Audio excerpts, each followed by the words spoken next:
अगर आप भी चाहते हैं दंगल म्यूजिक का ऑडियो वीडियो सबसे पहले आप तक पहुंचे तो रेड कलर के बटन को दबा के चैनल को सब्सक्राइब करें और साथ में बेल आइकन को दबाना ना भूलें। प्यारो कोले बानी दुनिया से न डरो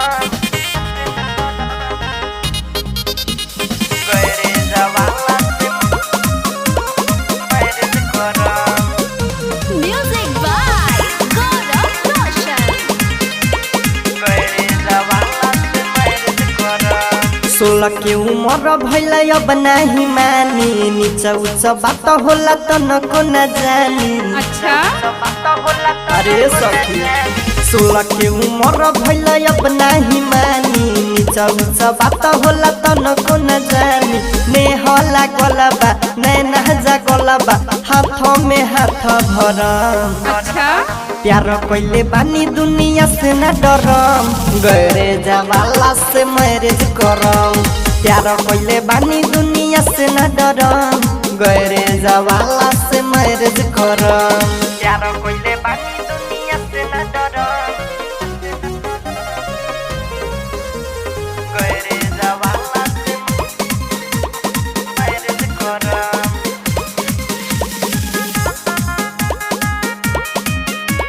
गरे जवाला से मेरे करो ओकरे ही नाम से धड़केला छाती प्यार में का करी जात या पाती।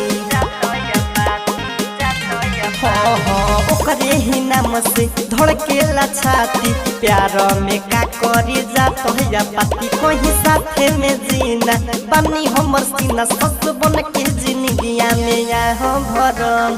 प्यार कोइले बानी दुनिया से न डरम गरे जवाला से मैरिज करम। प्यार कोइले बानी दुनिया से न डरम गरे जवाला से मैरिज करम। रे प्यारो कोले बानी दुनिया से न डरो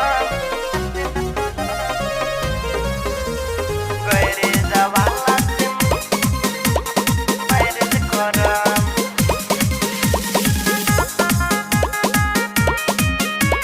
गरे जवाला से मेरे करो रवि कांत विकेश बारे हमर जान हो विशु दीवाना हमर बन जाई सन हो।